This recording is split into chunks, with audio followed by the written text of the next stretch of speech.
Kamusta pong muli mga kababayan? Ito na naman po inyong katambay. Muli po magkukomento po sa inyo. Samahan niyo po inyong lingkod. Mga kababayan, magandang umaga po muna. Tanghali, hapon, gabi, madaling araw po sa atin lahat. Saan man sulok ng mundo o bansa tayo naroon, lalo-lalo po sa kasulok-sulukan ng Pilipinas. Magandang sana po maingatan po tayo mga kababayan. Ito po mga kababayan, komentuhan po natin. Ito pong sinampa po at nagpetisyon na po. Nagpetisyon po sa Korte Suprema ang anak po na bunso ni Kitty ng dating Pangulong Duterte na si Kitty Duterte mga tambay. At talagang nagpetisyon po siya para mapabalik po sa bansa ang dating Pangulong Duterte dahil po sa illegal na pag-aresto na walang tamang proseso ng batas ang ginawa pong pag-aresto po at pagdala po sa The Hague, Netherlands mga tambay. Pakinggan po natin ang balita mga kababayan. Magkaroon ng aksyon dyan ang Korte Suprema ngayong araw. Tanghali, Ella, bagamat hindi natin pwedeng pangunahan ang magiging desisyon ng Korte Suprema, kahapon kasi, Ella, yung petisyon ay kampo ng dating Pangulo ay mabilis naman ang naging aksyon ng ating kataas-taasang hukuman at itong petisyon na inihain ngayon ng kanyang anak na si Veronica Kitty Duterte, ang petition for habeas corpus, ay isa itong legal remedy na kadalasan ay mabilis ang aksyon ng korte. Nagtungo sa Korte Suprema si dating Chief Presidential Legal Counsel Salvador Panelo at anak nitong si Attorney Salvador Paulo Panelo Jr. Sila ang tumatayong mga abogado ni Veronica Kitty Duterte sa inihain nitong petition for habeas corpus. Kasunod ito ng pag-aresto kahapon sa kanyang ama na si dating Pangulong Rodrigo Duterte sa bisa ng ICC arrest warrant. Ayon kay Attorney Salvador Panelo Jr., hindi pwedeng batayan ang ICC warrant upang idetine ang dating presidente dahil wala na itong jurisdiksyon sa Pilipinas. Gumagana rin naman anya ng maayos ang justice system sa bansa. Dagdag pa ni dating presidential spokesperson Salvador Panelo, illegal ang ginawang pag-aresto. Hiling ni Kitty Duterte na atasan ng Supreme Court ang mga respondent tulad din na Executive Secretary Lucas Bersamin, Justice Secretary Crispin Rimulya, PNP Chief General Romel Francisco Marbil at CIDG Chief Nicolas Torre III na agad ilitaw o dalhin ang kanyang ama sa Korte Suprema. Illegal kasi umano ang pagditine at hindi sinunod ang proseso. Yan mga tambay, totoo po yun. Nakita naman po natin. Pati po ang ICC ay nagsalita na po mga tambay na illegal po talaga ang ginawang proseso at hindi po nasunod ang proseso po ng ICC na mismo mga tambay. At panoorin po natin yung sinasabi pong illegal na ginawang proseso.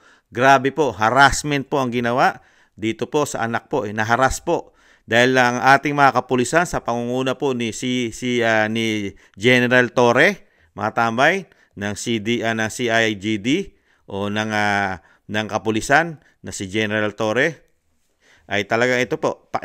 Tingnan po natin yung ginawa po nilang harassment dito po sa mga Duterte, lalong-lalo po kay Kitty na naharas ng mga kapulisan. At syempre po, ang common wife po niya na si Hanilet mga tambay. Hanilet. Ito po mga tambay. Tingnan po natin ang ginawa po nila.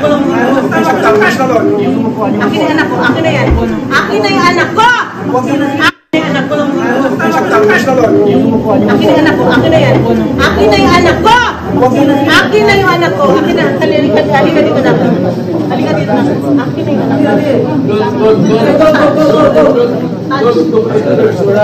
Ito yung gusto nyo? Gawin na. Huwag na konti. Ano yung babae yan ha? Na-separate na siya. Na-separate na. Separated na. Separated na yan. Separated na. Huwag nyo na rin ha. Ruben!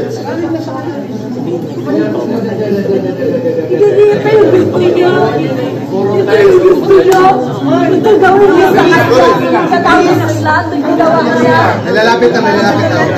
Relax na, relax, relax. Relax, relax.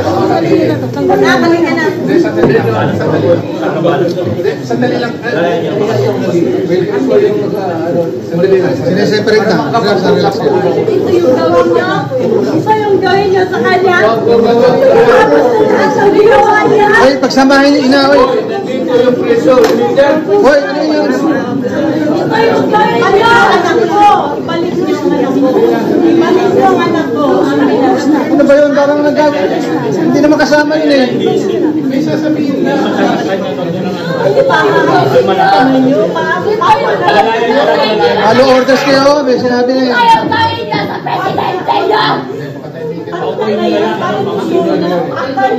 Maximum tolerance. Okay na sa presidente, nakuha niya na. Mama, kalma na. Maximum tolerance na kayo. Huwag mo na ano yan, ha? Huwag mo na. Ma'am, wala na ma'am. Kalma na ma'am, kalma na.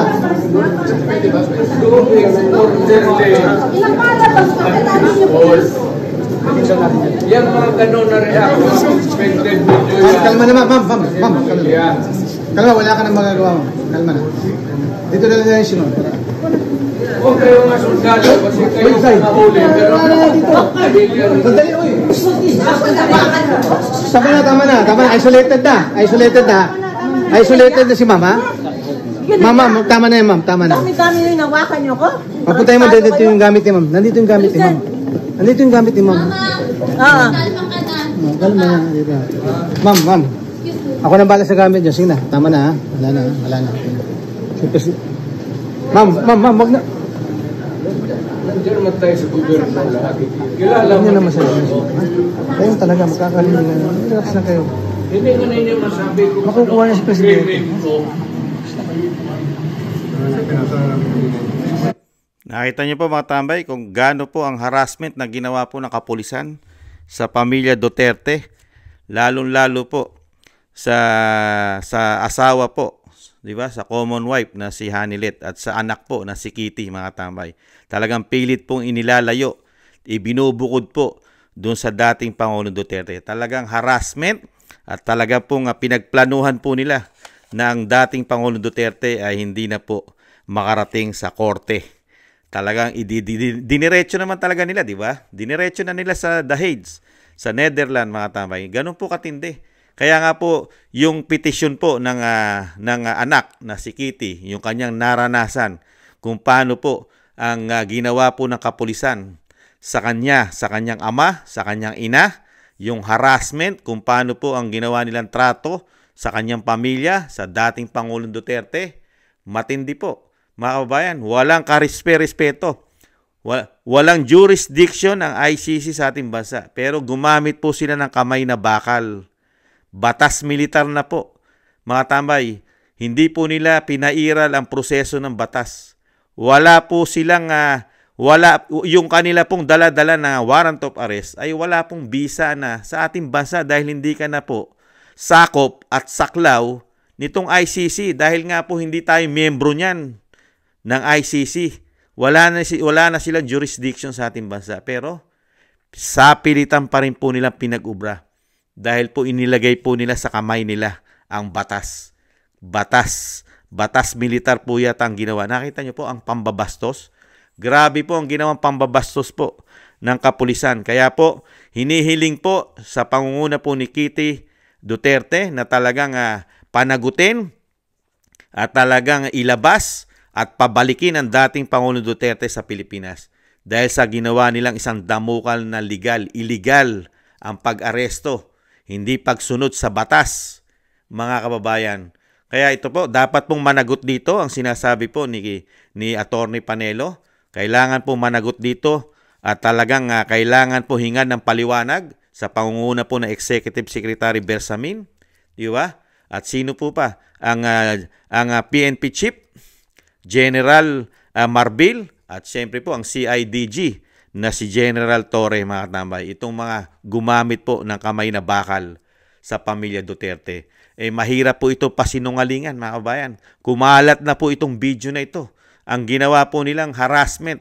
Puwersahan po talagang kinukuha at pilit po na talagang sineperate, hinihiwalay sa dating Pangulong Duterte ang kanyang asawa at ang kanyang anak, mga tambay. Samantalang walang kaso, hindi pa convicted ito, mga tambay. Walang conviction lalong walang kaso sa bansa natin, mga tambay. Ang nagkakaso pa ay hindi pa saklaw ng bansa. Hindi pa sila at wala silang authority sa bansa natin itong ICC. Wala naman jurisdiction sa atin yan eh. Pero ang mga kapulisan, doon ka magtataka. Hindi na tayo miyembro niyan, pero sinusunod nila ang International Criminal Court. Hindi po ba kayo magtataka, mga kabayan?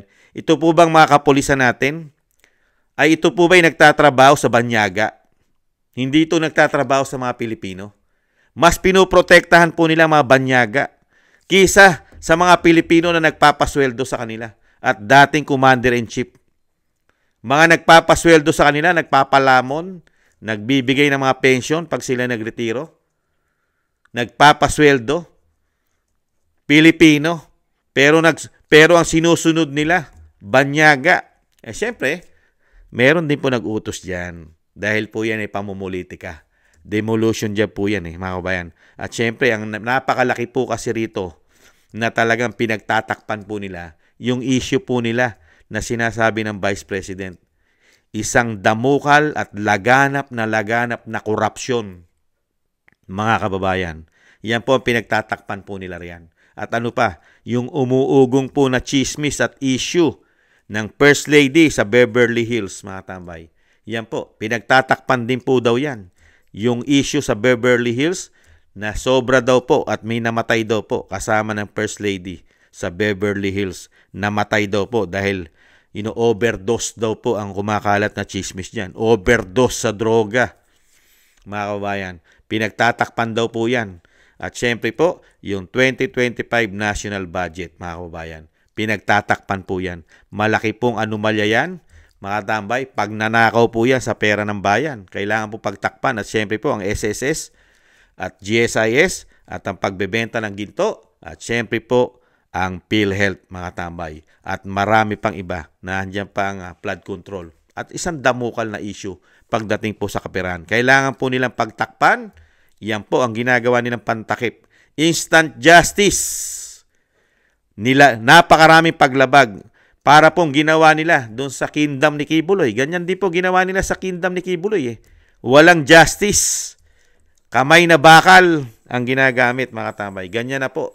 Matindi po. Kaya kailangan po ay aksyonan po ito. Tsak naman pong aksyonan ito ng Korte Suprema, mga tambay. Abangan po natin ang isasagot at ang ikakatwiran nitong ginawang paglabag. Kasi yung ginawa po nilang pag-aresto sa dating Pangulong Duterte, paglabag na po sa batas yun. Parang tinarato mo na terorista, kriminal ang dating Pangulong Duterte na wala pang kaso, wala pang nililitis, hindi pa napapatunayan. At ang isa pang napakasakit, hindi pa tayo miyembro niyan. Walang jurisdiction na nakakaso sa iyo. Kaya napakarami pong kaso po ito. Patong-patong na kaso po ang mangyayari po rito sa mga ito. Lalo po kay General Torres at kay General Marbil, mga tambay. Pag hindi na po presidente ang ginodiyos nila, mga kababayan, magkakaproblema po na malaki yan, mga kababayan. Yan po ang ating kinomentuhan, in-update ang pagsampa po ng kaso at pag-complain. At syempre po, hinihiling ni Kitty Duterte sa Supreme Court. Hinihiling ni Kitty na talagang ang petisyon ay ibalik muli ang dating Pangulong Duterte sa Pilipinas. Sana kakatigan naman po ng korte ito, mga kabayan, dahil nakita naman po natin ang ginawa po nila. Puro paglabag sa batas, lalong-lalo ang Pangulo ng bansa. Nakiisa siya. Siya pa mismo ang nagpadala sa Pangulo ng dating Pangulo para i-send doon, mga tambay, ibang klase. Pati raw po ang mga ebidensya, pamahalaan pa natin, mga tambay. Hindi po nag-imbestiga ang ICC. Ayon puro sa mga justices ng ICC. Talagang masyado po nilang pinulitika ang mga Duterte para pabagsakin. Demolition job, mga kababayan. Yan po ang napakasakit na nangyayari sa atin. Nagkaroon po tayo ng presidente na hindi po yata sakim sa kapangyarihan, hindi po yata sakim sa pera, mga tambay. At syempre po, ganyan po sila tumanaw ng utang na loob sa mga Duterte na nagbalik sa kanila sa kapangyarihan at nagpalibing sa kanilang ama. Ganyan po sila tumanaw ng utang na loob, mga kababayan.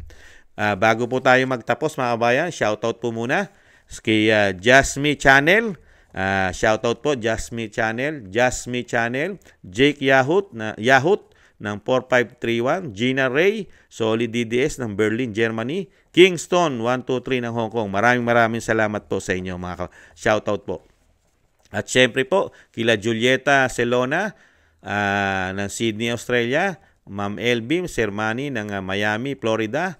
At syempre po sila Grace Obet ng California, USA, Michelle Del Valle ng New Zealand, at si Sara Nakamura ng Japan, Melencio Bandibas ng Jeddah, Arabia, Trojanta ng 8928 ng Korea, Lopez Ibina ng Saitama, Japan, Librado Reyes ng 8529 ng California, USA, Librado. At syempre po kila 29, Narciso Esteban ng Bulacan, Reynaldo Pexon at June De Jesus ng 1221. Shoutout po sa inyong lahat at maraming salamat po sa inyo. At syempre po shoutout din po sa mga kababayan natin sa buong mundo, sa buong Pilipinas, syempre po sa Middle East, sa buong Asia, North America, South America, syempre po kasama po ang Europa at Australia.